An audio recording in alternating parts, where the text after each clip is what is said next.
Hello there. Good afternoon. Welcome to today's live session. We've got a really good one for you today. We're going to be chatting with Daisy Quaker. She's going to be walking us through a live workshop focused on customer research. I know this is a hot topic for a lot of marketers, and especially in the world of content. We see a lot of copycat content and people just kind of using keywords and not really understanding their customers, not really being able to speak directly to their needs and their pain points and those kind of things. So super excited to get into that today with Daisy. Real quick before we get into it, I just want to give a couple quick shout outs. First and foremost, as always, if you have not already, please like this video to help us spread awareness for our live workshops and Q&As. We have a ton of upcoming sessions and stuff planned with growth leaders, content marketers, SEO folks, all kinds of marketers at different types of companies. And I'd love to have you join us. So also, if you have not already, please subscribe to our YouTube channel. That's one way to stay in touch with the top of the funnel group, the Optimist team, and all the sessions that we do here as part of our channel. The second thing, I just want to give a quick shout out to our group, of course. Yes, it's called Top of the Funnel. Again, if you are not already a member, please check it out. You can join by going to yesoptimist.com/TOFU, Top of the Funnel. It's a free Slack group. We host all kinds of live sessions, Q&As, Slack content, and all kinds of other great stuff in there. It's for marketers and content folks and SEOs, and we would love to have you. So please pop over there and join us. Okay, so with all of that out of the way, I just want to do a quick intro today. So as I said, we've got a special session today with Daisy Quaker. She's going to be sharing her customer research process with us, which we're calling badass customer research. Daisy is an SEO content marketer and consultant. She's been featured in publications like Moz and SEMrush and Content Marketing Institute. And the process that she's going to be sharing with us today led her to create a content campaign that drove over 500 leads in just 3 months. And it actually inspired one of their customers to tattoo the brand on their body. So needless to say, I think Daisy has figured out a process for really getting inside the head of your customers, understanding their needs, and then applying those insights to the work that you're doing, whether that's marketing and ads or content and SEO. This is a universal truth that understanding your customers is going to lead to better outcomes. So before we jump in, I do want to just have one more shout out, which is that Daisy will actually be joining us this Thursday inside the Slack group, inside Top of the Funnel. She'll be hosting a live Q&A. So if you want to pick her brain more, you have questions about her research process, or you just have questions about customer research in general, you would like to discuss those with Daisy, again, please join us inside Top of the Funnel, yesoptimist.com/tofu. That is going to be on Thursday at 11 a.m. Central Time. And we'd love to see you there. All right, so without further ado, let me go ahead and introduce today's guest. Daisy will be joining us. Hi, Daisy. Hello. How are you? I'm great. How are you? Doing really good. How did I do with the intro? I always That was quite the intro. I was like, wow, this person sounds really cool. And then I realized you're talking about me. So there you go. All right. Okay. That's usually my goal. Is I just want to make sure that I set you up well. Yes. Awesome. Well, thanks again so much for joining us today.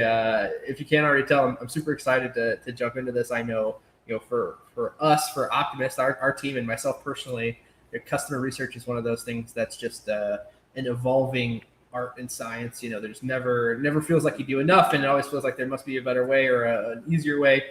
So I'm really excited to learn from your process and see what you can share with us. Yeah, I'm really excited to talk about it too, because I think sometimes it's also just like an emphasis on the research bit, but not the what to do with the research bit. And that's like where the rubber meets the road, because you can gather so much intel on people these days and stock them everywhere, and then just like not turn that level of insight into something actionable. So that's kind of funny. It's fun to talk about. Right. Yeah. Yeah. Absolutely. Absolutely. And I take it that we'll be kind of covering both pieces of that today. Yeah. Yeah. Very cool. Very cool. Awesome. Well, Mm-hmm. yeah. I'd love to happy to kind of hand the reins off to you here, and if you're ready to jump in.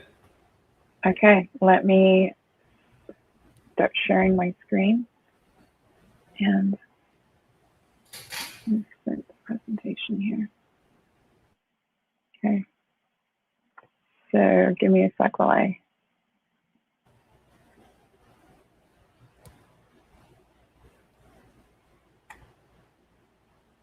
All right. Can you see? Oh, Can you see the presentation? There we go. yes, Sweet. it's all set up. Okay. So yeah. So I'm going to be talking about turning customer insights into actionable content, and we're going to talk through first kind of gathering those insights, and then two, what to do with them. So I used to, just kind of going back when I was thinking about this, I used to think that I could keyword research my way into a customer's brain, write snazzy copy, steal their heart, and then optimize or advertise to win their attention. And I figured I had everything together. And given that I'd researched things and that I knew where they hung out, I could just like create something that would just wow them and win their hearts. And what I learned is I felt like I had all of the tools at my disposal. And with today's level of insights that you can pull from Facebook, from keyword research, from other audience research tools, you can feel like you have a lot, you have enough. But without customer research, marketing is more like this. You have this sort of banner over where your target should be, or maybe kind of picture it like you're blindfolded and now you still have to hit the target. You have an idea, you have the tools and maybe the skill set, but you don't really have that level of insight to know just how to tweak the copy or just how to position the offer so that it can actually get somebody's attention. So kind of going back to what I initially thought and what I learned, without customer research, keyword research can answer what people are typing into search engines, but it won't answer why they're typing it. Without customer insights, you can write snazzy copy and it can be funny. I like to think I'm super hilarious, but it may not really bring that conversion. And finally, with optimization or advertising, you can show up on search results or social media or in people's inboxes, but it may not help you connect that traffic that you initially get to results that actually matter. And the other thing that is maybe good news for people on this stream is that marketers that conduct customer research are 303% more successful than marketers who don't. And 65% of marketers don't do customer research at all. So think about the world we're competing in right now. People's attention spans are really short. There's a lot of messages. There's so much content out there that with customer research, it can actually help you create better content or get better results, or actually know that you're aiming towards the right direction. Because, whenever you launch a campaign, there's always that moment of like, I hope everything works out. And with customer research, you can build more of that confidence that it's more likely to work out. So kind of just, I'm going to beat a dead horse here. Sorry to use that very not cool analogy, but customer research will make your content more successful by helping guide strategy, execution, and promotion. So it can really cover the whole spectrum of content marketing. It can help you uncover why it matters, what to create, how to write and design it, and then where to promote it. So that's my soapbox. I'm going to get off the soapbox and actually talk about a case study we did. So, or a case study from my work. So, I'm just going to say a few months or maybe about a year ago, I was approached to promote something that looked like this. It was a guarantee. Our warranty was really getting in the way of the customer buying journey. And to kind of just back it up, let me tell you how boring this topic was. So we sold synthetic motor oil, and I will explain if you don't know what that is. And within synthetic motor oil, we had to promote our warranty for our power sports and diesel products. So imagine synthetic motor oil is when you go, basically, when you go to get your oil changed, the mechanic will ask you, what oil do you want? And if you're like me, you'll just look at the board and pick the middle option and like never give it a single thought in the day. Well, that's what we sold. So that thing that you would give 5 seconds of attention every 3 months was our product. And the other thing that we wanted to sell within that wasn't the thing that we're asked to promote wasn't just like, you know, the motor oil. We were already doing campaigns around that. It was drive traffic to this guarantee page on our products. And I think that the way they thought about it when they were thinking about this in that boardroom that I wasn't a participant of was, if we could just ask them to run some PPC ads, that would be great. And if you don't run PPC ads, I used to manage PPC ads, but if you don't do that, imagine this, like if you could just put that banner at the top of the site, that would be great. Or if you could throw some Facebook marketing dollars on this or send an email blast, that would be great. That's just the equivalent of the mentality around what we had to do to promote it. And our team kind of thought about, okay, we could do that, but then we ourselves were bored just looking at the page, to be honest. It was pretty dry. It was written by folks from communications and legal. And even though it was clear what the content was, it wasn't very exciting. You'd go to that page, if I ran any like marketing campaigns on this, you'd go to that page and just be like, what am I looking at and why? And also, what keywords are we going to use? So we had so many questions. And what we did, sorry, it kind of jumped. And so what we did was we kind of tried to dig into, why does this matter? So we looked at what activities, what do people do around us? There's a whole culture around motor oil. We uncovered that through customer research. People thought about the times that they go in and change their oil as this self-care time. There's a lot of like self-care, but it's really, it can be a very zen thing to work on a car or a motorcycle or a snowmobile and just kind of do maintenance. And that was what it was for these folks. The other thing that we also kind of just from studying this, so we started looking at, what do they post on social? What are some of the images? What are some of the different hashtags that they use? What are some of their desires? And a lot of the desires were around road trips. People on motorcycles love riding down to, at least some of our motorcycle customers would love riding down to Sturgis or Laconia or Daytona. And the other thing that they would do if they didn't ride motorcycles is they'd do snowmobiles. So in the winter, there's a lot of events like riding, snowmobile riding with friends and that sort of thing. And those were the things that really they got a kick out of. There was a lot of community within these spaces, but there was also a lot of community around car shows and people just like loving to take care of old cars and being able to take them apart, clean them out, and then put them together. And there was a lot of photos around showing how clean the engine looked. And if you open my engine, it looks disgusting. And I never intend to go there, but people really loved that about taking care of their vehicles. And then finally, some of the messages, because we were curious about, okay, this is kind of how our customers think. So some of the messages we noticed was, and this was pulled from our events team, just kind of talking to them, people loved stickers. People loved catchy stickers. There was like, I have here like faster, meaner, don't tread on me. A lot of those stickers that were just like snazzy messages really resonated with this crew. So thinking back to our guarantee page, we're approaching somebody who's excited about their motor vehicle or their power sports equipment or their motorcycle with a bland copy about a guarantee. That's not really going to resonate.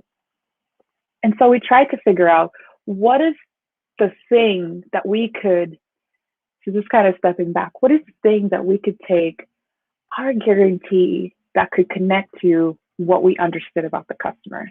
And what we understood about the customer was gathered through asking questions. It was also gathered through combing through social. It was gathered through looking at forums. It was gathered through looking at blogs and people that they followed in the space and the events they went to.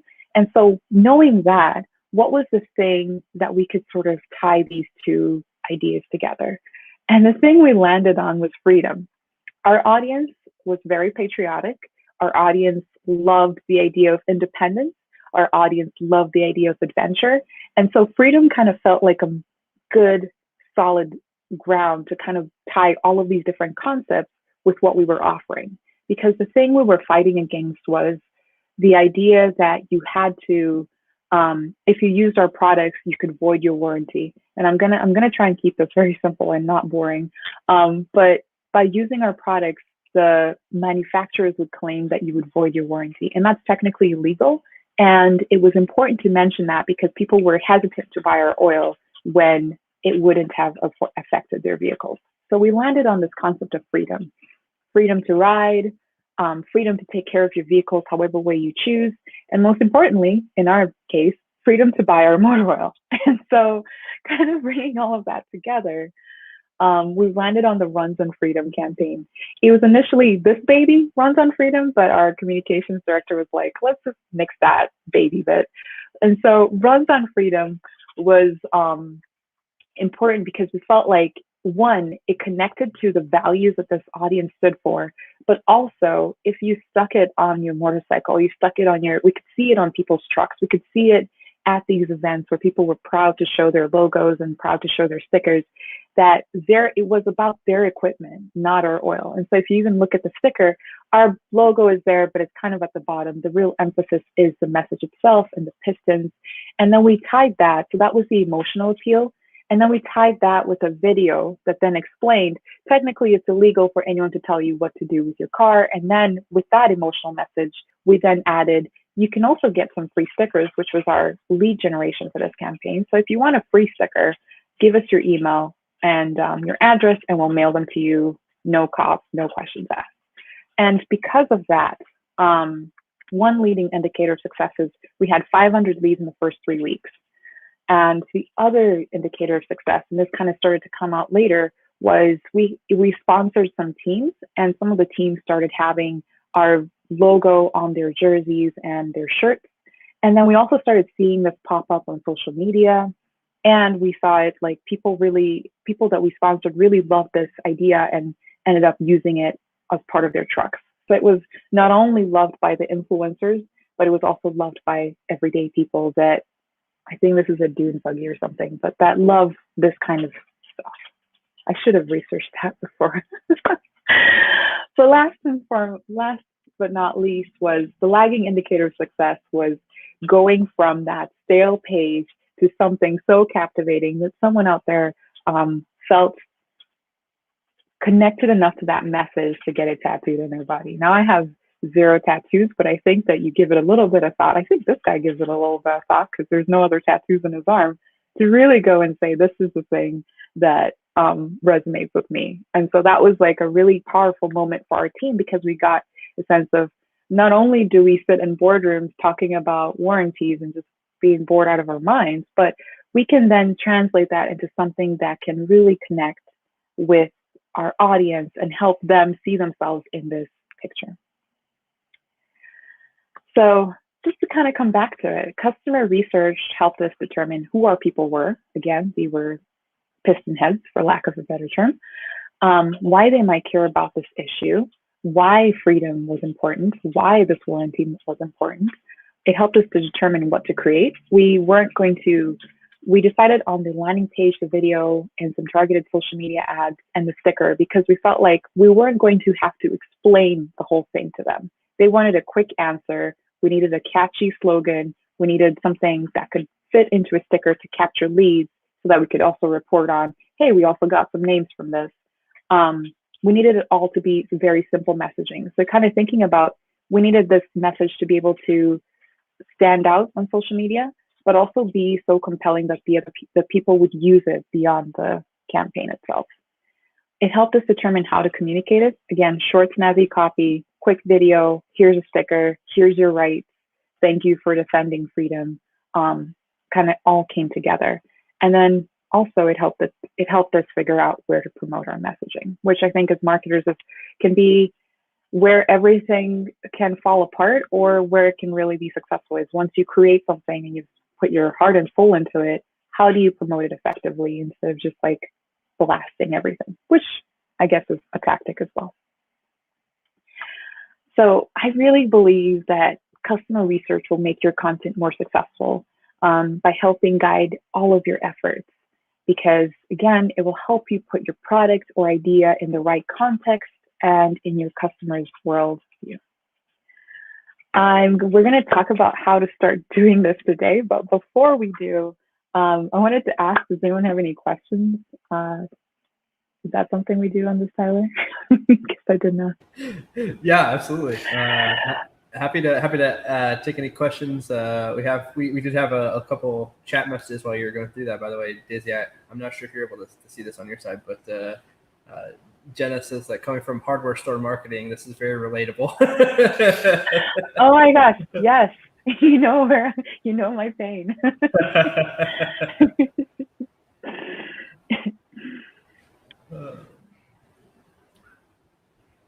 Cool. Doesn't look like any other questions so far. So yeah, do you wanna keep going? Yeah. So what I was thinking we could do is do the worksheet. So what I put together today was to kind of do how to do this sort of taking customer insights into something actionable. And I thought this would be a great time to sort of pilot this idea of doing a workshop. Daisy worksheet. Oh, thanks, Noah. Pilot this idea of just doing this workshop together, and then we could like ask questions as you go through it, or also just like come up with ideas as you're attending this. Because I think it's one thing to sort of stand here and be like customer research, but it's another thing to actually start thinking about your own customers and just sort of ask questions. So if you're up for it, Tyler, I think we can do that next. Awesome. Yeah. So so if you guys want to check out this bit.ly link, it's going to take you to a worksheet that Daisy has put together for us today. And so we're actually going to do, as I said, this is really kind of a live workshop. So you can open that up. I believe you'll just have to make a copy in Google Sheets, and then or in Google Docs, and then you can kind of have your own editable version of this. And then, I believe we're going to just kind of walk through this together a little bit today. And as Daisy said, she's going to be here to answer questions. So if you guys have specific questions about the prompts within this worksheet or some of the questions and the processes that are outlined here, happy to pick those up. So I'm super curious, Daisy, as you were going through that, it struck me, when did you first learn about the tattoo of as part of that campaign? I learned about it late last summer. It was sort of just like a photo that someone sent me. It was like, oh, by the way, and then it was like, oh my goodness, like I need to like frame this. I need to meet this person, but you can't go meet somebody on the internet and be like, I'm a marketer that came on. That would be creepy. That would make the tattoo not cool. So that's what I learned about it. That's awesome. That's so cool. Yeah. Mm-hmm. Do you think that, like, I don't know about you, but like, do you feel like, I feel like customer research as like a discipline is kind of having a moment right now. Do you get that sense too? Like it's sort of has a renewed importance in people's heads at the moment? I think so. And I've been curious as to why too. I think it's sort of, maybe it's because we've become sort of advanced, or we've progressed in our understanding of how people think and how they buy, and we have access to so much information, and maybe there's like a desire to really use that for, something useful. But I think it is cool, because when I started, it was like not really discussed. It wasn't a thing that regular folks did. It was sort of these organizations do customer research and look how amazing they are. And then everybody else was just kind of cobbled together campaigns and just cross your fingers. So I'm really excited that it's becoming more of a thing that people are invested in doing and taking a part in. And I think it's also probably easier to get a hold of people. Like, you don't need to hire an expensive team to really ask people questions. I did customer research for a client I worked with, and we were able to reach people across the states and just do these kind of video calls and get intel that way. So it's sort of become a lot easier to just talk to people and get to know people, and the idea of online calls is not such a big roadblock. So maybe that's also why. But yeah, I'm excited that it's becoming more of a thing, because I think it's just so powerful to have. Yeah. Do you do customer research, Tyler? We do kind of various forms of customer research. Some secondary, a little bit of primary. As I said, it always feels a little bit like an evolving process, and it can also be a little bit more difficult, as I'm sure you know. When you're working with clients and you're sort of at arm's length from their actual customers, sometimes that can make things a little bit more complicated. But yeah, I definitely, it's something that I want our team to continue to move into, because I think it's so valuable, and I know that it's something that can only improve our work. So. Yeah, and I think that it's true. Getting to talk to people's customers can be hard for them. Sort of like, it takes a level of trust to be like, yeah, you can talk to people without me in the room. And I think in some cases too, just being able to check out like Facebook groups or communities or forums where people hang out has been like just as good for me, if not even better, because I sort of just I'm a bit of a lurker. Not something I want to promote, but yeah, it's made it a lot easier. Yeah. We definitely, we rely a lot on sort of, kind of, I guess I consider it kind of like secondary research, like doing, looking into different communities online and reading forums and using Twitter and kind of picking up on the conversations that people are having. And I think that's a great place to start. Like if people are, if you're intimidated by customer research in general, which I think it can be a little intimidating, starting there is like pretty low stakes, and then eventually moving into more of a primary research where you're actually talking to folks live and being able to ask the questions and that kind of stuff is of course kind of the gold standard. So. So going through this worksheet, Daisy, I'd love to maybe you can just talk us through this a little bit. So the first section here is about kind of getting inside a customer's head, and you ask a couple key questions here about the I guess the questions that you would want to ask a customer to try to better understand their needs and that kind of stuff. Yeah, so I guess maybe just high level kind of talk us through these questions and how you think about them. Yeah. So if you haven't already, just do file, make a copy, and then you can have your own copy and edit away. So the first thing I think is really helpful is just getting outside of your own head and into your customer's head. And this might be a challenge for folks, or it might be super easy, in which case if it's easy, even better. But really think about, based on your experience, going beyond the demographic stuff to like life stuff. What activities, events, or shows that you think kind of like align with who your customers are? And then also like, why do these things appeal to them, and what does it say about them?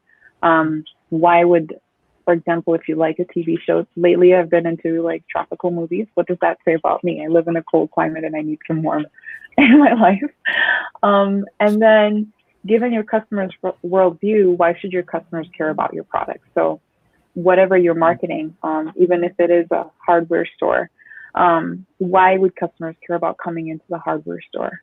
And then what does it enable or empower them to do? That's really, or how does it make them more awesome? I stole this question from a fellow freelancer. Her name is Laura Bosco, and she would say like, why does this copy make this person more awesome? And I always thought that was a great question to ask. So how would it make their lives better? How would they feel empowered, or how would they feel like a star for using your product?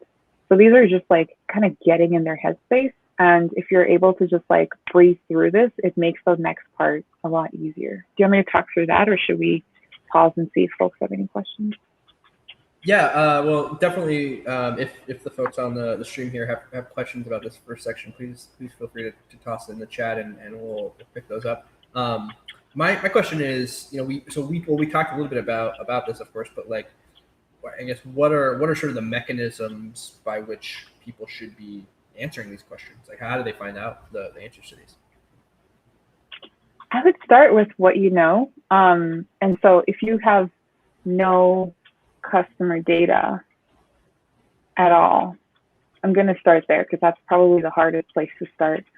If you have no customer data at all, I would look at reviews because it sort of helps. It's like a very easy starting point. You can find reviews, whether it's for your own products or for your competitors' products or for similar types of tools or platforms, app store, SaaS products, physical products. Like there's probably a place you can find reviews, and that's a really good place to start because it'll tell you at what point in the person's life they'll use blank thing.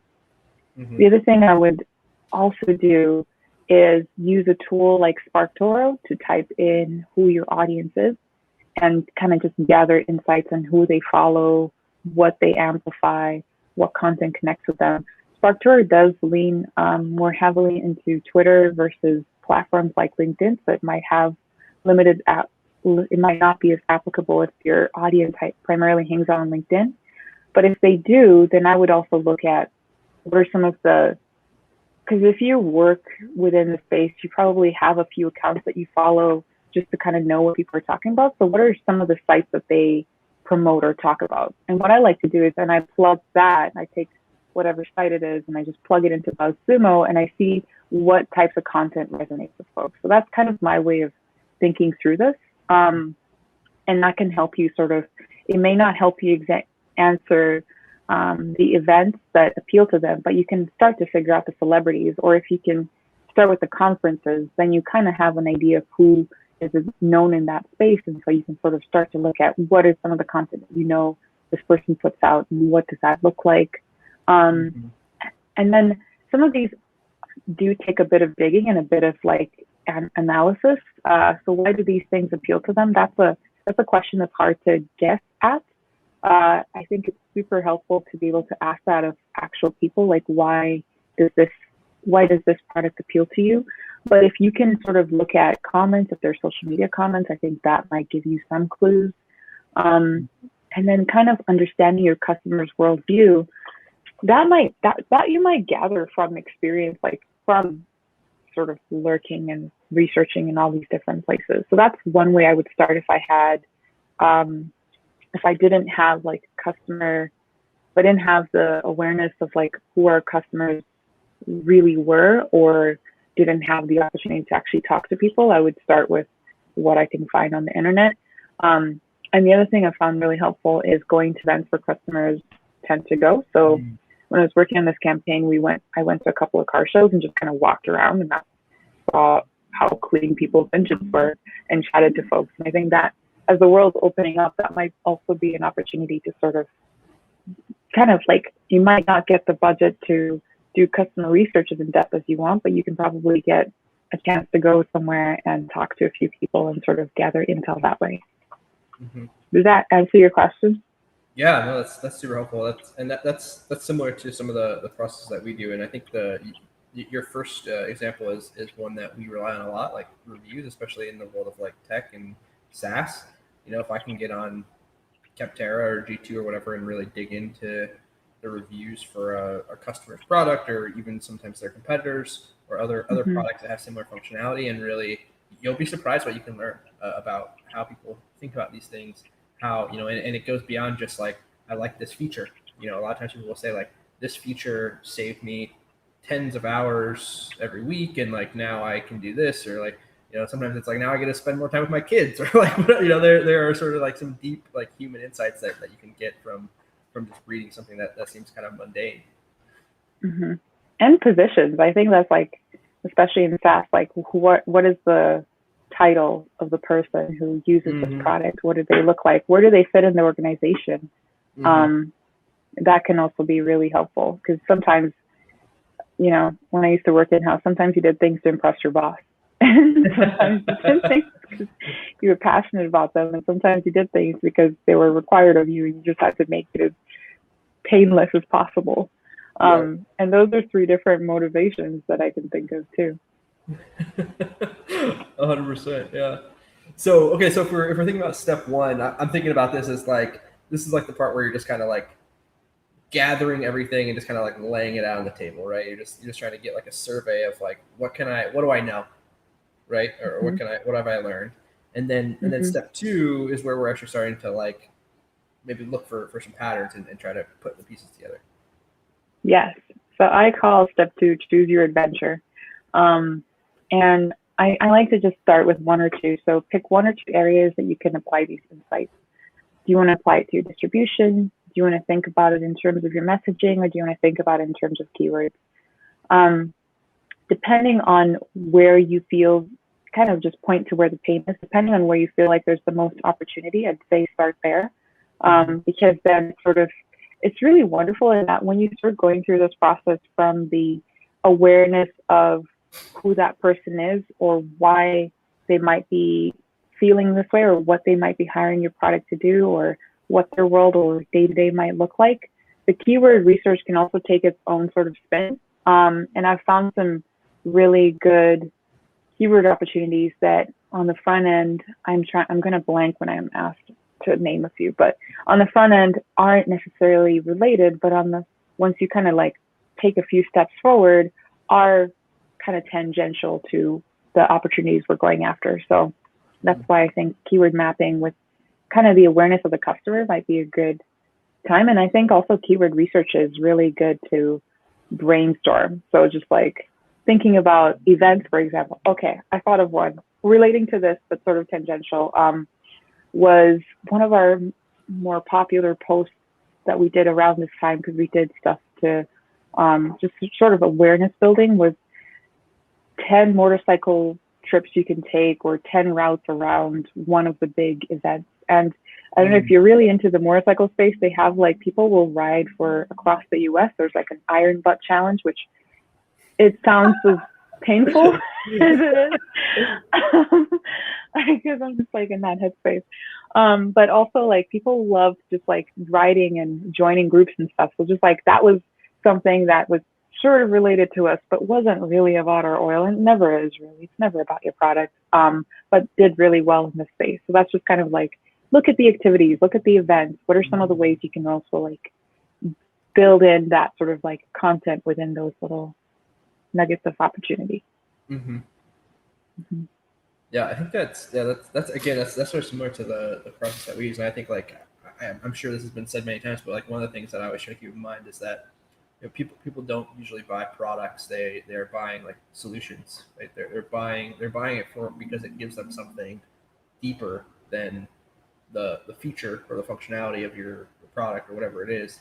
Mm-hmm. So yeah, really being able to, as you said, think through that lens and then think about, one of the things that we run into all the time with our clients is like the way they describe a specific feature, for instance, is not, it's the way that they are trying to market it, but it's not the way that the user would describe it, you know what I mean? And so you really have to 100%. think about it from the other side first and then say like, no, actually you should call it this because this is how people think about it. Yeah, yeah, I totally agree. And I see a question, but I was gonna just add one more thing is that kind of related to that in a world of like more and more like similar products, like the level of technology you need nowadays to build pretty much anything is so low. So like there's a lot more competition. Mm-hmm. Um, it becomes even more so what they're hiring the product to do, but also what choosing that company says about them. So if you think about motor oil, it's sort of like sliced bread. Any of them will do the job, but Mm-hmm. one will speak to your values and who you are versus another. So that's another way to sort of think about it too. Yeah, that might be actually a good segue here into this like the messaging section. Yeah. And so Marco also asked, how did the marketing slogan or mantra come on the table? Well, we we figured out that we needed it to be good enough to stand on a sticker. We were looking at a lot of the stickers and just like, so we pulled a visual of a couple of the stickers that we're seeing in the space, and we're seeing them on social or we're seeing them in hashtags, and just tried to like think about, so our people that used our motor oil, rode Harleys and rode Indians. Victory? Indian? Bicycle? Motorcycle? Dang, I'm starting to lose. I'm not hip anymore. There's I think it's Indian motorcycles. But anyway, so the people we were marketing to used all these equipments, and so we tried to just like look at some of the messaging that these companies used, and then we also tried to look at what are some of the stickers that we saw on their motorcycles, and sort of from that, it became about brainstorming.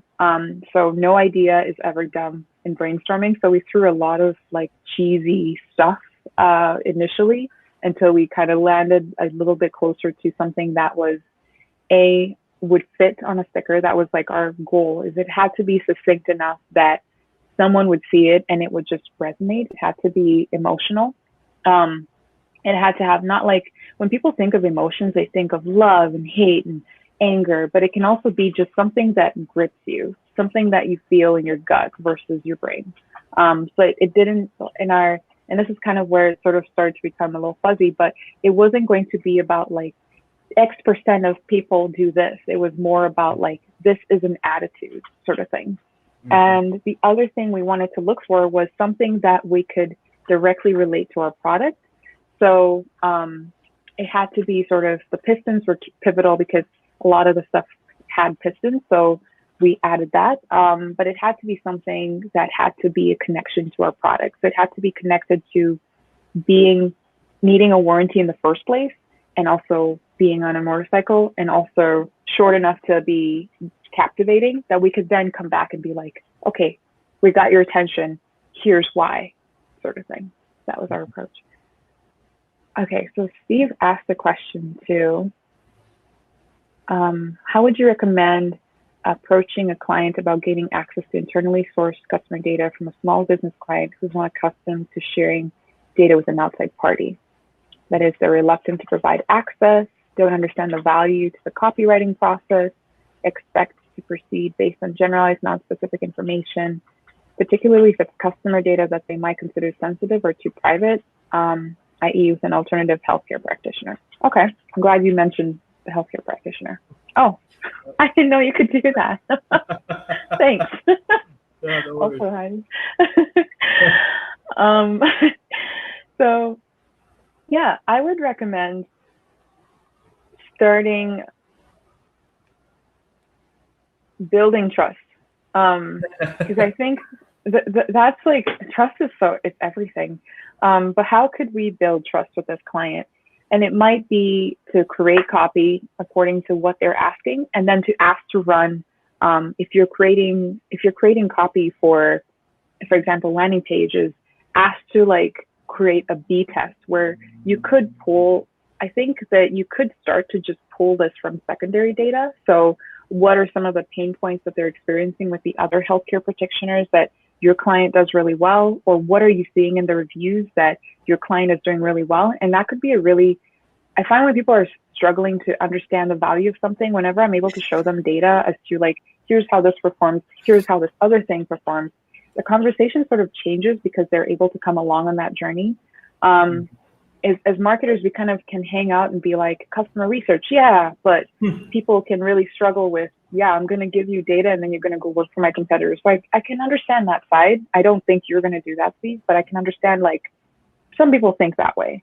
And so maybe pulling secondary sources of data to build confidence in, okay, if we're writing copy for your website or for landing pages, I'm assuming it's copy because you talked about the copywriting process. What is some of the stuff that you can start to fill in the blanks with? And it won't be perfect, and I don't expect it to be perfect right off the bat, but it'll help you sort of, if you're potentially working with this client for a long time, it'll help them see the value and sort of kind of start to feed that in. Or you can also ask them like what they are hearing or what they're seeing, like ask them very pointed questions and ask them to answer it. And that doesn't require giving you keys to the kingdom. Because I have run into this where people are like, you're an external party. We're not beyond this contract. You can go work for someone else. I wouldn't do that, but I understand where that person might be coming from. So I try to use, landing page copy is always a good place to test because people can be like, wow, this is so much better. Like, yeah, so if we did more of this, then look at the conversions or look at the action we're driving here. Can you imagine that across your site? That can like make them excited too. And also I think experiments invite people into the marketing room, and the more folks kind of get what we do, the better. Does that answer? I hope it does, Steve. Thanks for asking. Do you have any additional thoughts, Tyler? Yeah, I would just say that some of the things that we mentioned before, like if you can kind of do your own research online, or like find some of these people online, or read reviews from either the client or the competitors or anything like that, and kind of gathering some of your own intelligence too can sometimes be a good way to. And again, if the goal is to get access to this data or information that they have, then maybe you use that as like a way to show them, like, okay, here's what I did originally, then I did some research, here's how much better it got. Now, imagine what we can do together if I was able to get access to this information. Mm-hmm. Yeah. And I feel like copywriters especially feel this pain because you have to be really specific in copywriting sometimes, and it's hard to do that without data. So secondary sources are always a good bet, because if people are complaining and you can position an alternative to what they're angry about, then I think that can be powerful. For sure. So kind of just jumping back to unless anyone has any questions, jumping back to the worksheet here. So the messaging, I like to think in headlines whenever I'm thinking of stuff. So create headlines or topics that might appeal to the customer from an emotional standpoint. And again, think of emotion as like attitude, not just like those like cheesy like love this or hate this or whatever. I don't know why I think of emotions as so base. Love is wonderful, but just kind of like get outside of that and just kind of connecting to attitudes. I feel like attitudes could be really powerful. And I think it's Seth Godin where I got this mentality of like people buy or choose to promote things based on their own values and their own ideals. So that's like, again, that's a very emotional starting point. And then you kind of can rationalize it with all the stats and data. So think about that. Think about titles, headlines, slogans. I love brainstorming messaging. It can be really fun. And also like you get all sorts of random ideas just from like looking. Like I sometimes would pull up what the campaigns of these other competitors look like, what the people they followed, what they posted. And it just kind of helps you, especially today with the amount of stuff you can pull off of Instagram, for example. It can help you really get a sense as to who your audience is. And that's why it's kind of really important to know who they follow, because you get a lot of that like stuff that resonates with this audience looks like this, it doesn't look like that. And then you can like kind of tie it into what pain points they might be feeling when they're looking at your content, what messaging tends to resonate with them, what would make it feel like it was meant for them. That's a really powerful one, because if you can create something that makes it feel like you wrote it for people like look or sound or act like me, then I'm more likely to pay attention. And I think of like beyond this, like I think of a few brands that have been able to do this.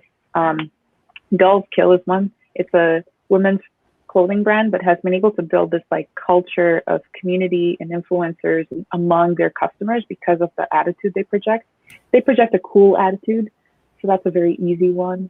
But you can always project like a super smart one, under like, I don't know, nerding out about SEO one. That would be fun. Tyler and I would be in that camp, but you can always like project attitude around your product, and like how can you do that? And then brainstorm a few ideas you can test on a landing page or ad campaign. I think of like Facebook and PPC ads as great places to test for messaging, especially if you're going to invest a lot more in this. Those are always good starting points. Did you did you all do any like testing of the messaging as you were developing it for that campaign? I have to think back. No. Funny, isn't Just it? felt I'm right. like, Just felt right. messaging. Yeah. It felt right. Like we talked about it to people that went to the event, and just sort of like, can you see this at Sturgis, Laconia? Can you see people like using this in their bikes and stuff? And they were like, yes, this would like totally fit in. And so we felt fairly confident, given the amount of research we'd done, that we could run with it. I want to say we did do some Facebook ads around this messaging, but yeah, we had the product manager. We sort of did our own internal checks of like, okay, what do you think of this messaging? Can you see this in our like customers resonating with it, resonating with them? And so we did like ask people and kind of just did focus groups internally. Not like focus groups like tell us how you feel about this, but just like asking people. And that got us a lot of feedback. The Pistons thing was like something I think that came from that too. Just it has to be, that's the universal symbol within a subculture. But yeah, I should do more research for A/B testing. You're right though. No, I was just curious, I mean that's another thing that can also be, yeah. Again, I think people have mixed feelings, right? Like on the one hand, it's like you don't want to follow the data blindly, I guess, right? So if you do an A/B test and like one comes out on top, but the other one, like internally or in discussion with people, seems to resonate more, like there's some conflict there that you have to resolve. So I think that's always a challenge for people, is like how much do you rely on testing and how much do you rely on sort of the human, like tactile elements. Yeah, and I think we also we had run A/B testing. Like this was a small campaign that sort of became something as the more we worked on it, because it was a warranty page. So we didn't have as much room to play with in terms of like that level of analysis. We did run A/B testing when we were coming up with category messaging. So like this product category, we're going to use this slogan. And so that's where we would do A/B testing. But one of the things that we liked to do with A/B testing would be to run PPC ads, and it was kind of hard to run PPC ads for this audience. So that's why we're going to talk about distribution real quick. So thinking about distribution, sometimes not every content campaign has to be SEO driven, and not every social media campaign has to just be about social media. I think there's like ways to kind of tie the two or three different worlds. Email marketing is one of them. But thinking about your customers and how would that content stand out on their preferred channels. So we knew that our customers' preferred channels were social media and events. That's where they sort of gathered. We ran a blog, but the blog was good for other purposes, but it wasn't good for this because this wasn't something that people were like itching to find out. Nobody's trying to find out about warranties. Let's be honest. You like look at the paper, you toss it away. So we knew we had to interrupt people, which isn't always a fun place to be as a marketer when you're like, we just have to bulldoze our way into people's attentions. But that was kind of what we had to do because this wasn't a conversation. It wasn't a pain point that people felt, but it resonated with something that they held deeply. So we look at where your customers hang out and think about, does your message make sense for an SEO campaign or for a paid social campaign or for an organic social or for an influencer or for a guest post? Like what does the lever look like and does it fit with the message and who the customer is? Because if the customer doesn't think it's a problem, you kind of have to make them aware that it's a problem before you can even start talking about it. So that can help you sort of figure out a little bit of like what channel this goes into. And then what type of content are they likely to see when they go onto these platforms or these events? And what can you create that will fit in, but will also kind of stand out? So that's like looking at sort of that, look at all the stickers, at least if you're Daisy, like look at all the stickers and see like, okay, what would be catchy enough to stand a fighting chance among all this stuff, but also kind of stand out a little bit too. Yeah, that's super helpful. One thing too that I think as we're thinking about like how you're sort of applying these insights is like, I guess I think that the reaction, or some people may think like, okay, this applies more to like consumer products and stuff like that, but it's less applicable to like, I don't know, a B2B buyer where it's like all they care about is the cost savings and like that kind of stuff.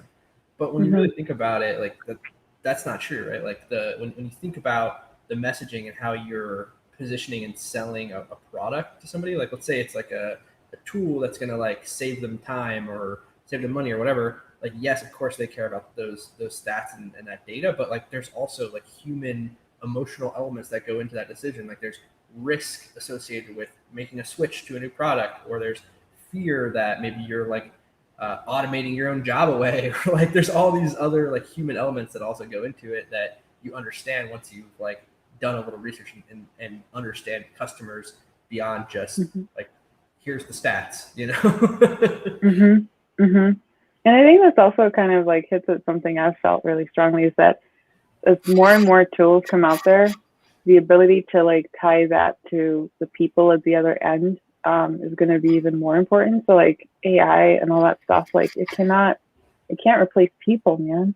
So let's hope not. We'll see. And then the last part of this worksheet is just, and I think we have a few minutes here, is just getting to business outcomes. So this is like a bonus, because if you can get people to just like interact with your messaging nowadays, I think that's the win. Right. And kind of bringing them to the next step is a bonus. But beyond views, how can you sort of build into your campaign something that you can measure on the other side? So for us, it was, we could afford to send free stickers to everybody that signed up, because we knew that we could then speak to them, market to them, send them in our streams and stuff like that. So that was worthwhile for us. It was also worthwhile for us to prove that our method worked, kind of, you know, PPC ads versus just customer-driven messaging. What wins? Again, data. And it was also really important for us because it would create a measurable outcome. We ran into issues of, and you run into issues, everybody runs into this as well, is like, you know, we have views, but then it's like, okay, great, fantastic. How many leads did you get? And you're like, you didn't ask me to do that. So kind of just thinking through what that looks like, if they are important. In some cases, leads aren't important. Brand awareness is, which if you're in that camp, amazing. But how can you tie this to something that someone who is a non-marketer would get excited about? Would be kind of like how I'd phrase this. Like, how would the finance guy or gal, what can you do that can help them also get excited about, spending the time to work on something like this? Yeah. That's awesome. Well, cool. First of all, I know we just got a couple of minutes left here. So first of all, if anyone has any final questions for Daisy, please go ahead and throw those in the chat here. We'll see if we have any final seconds to get to them. A couple other quick shout outs here. So first and foremost, if you've not already seen Daisy's Twitter here, you can definitely find her there at Daisy Quaker. So I would encourage you to follow her there. And then secondly, we are actually hosting Daisy for a more in-depth Q&A this week on Thursday. That's going to be at 11 a.m. Central Time on Thursday inside our Top of the Funnel group. Again, if you're not a member of Top of the Funnel, it's a free Slack community. It's we've got all kinds of marketers, content folks, SEOs, etc., in-house freelancers, agencies, the works. So definitely join us there. We have over 1,000 members now. So it's a small, thriving metropolis. And yeah, as I said, Daisy will be joining us on Thursday. So if you have additional questions for her or want to pick her brain, learn a little bit more about this worksheet, and maybe get some help with your process, please join us there. Daisy, it's been amazing. Thank you, first of all, so much for just sharing the story with us. And I know this worksheet is going to be super helpful for folks. Any, I guess, final thoughts or anything that you want to share with the group here? Yeah. Michael asked if I can repeat those market research tools I mentioned. Stalking customers, product reviews, Spark Turo, especially if your audience is really social. BuzzSumo, once you figure out where they follow or who they follow, what sites they read, plug those into BuzzSumo and see what resonates. Those are the tools I mentioned. There's plenty more, but those are the ones that I mentioned during the presentation.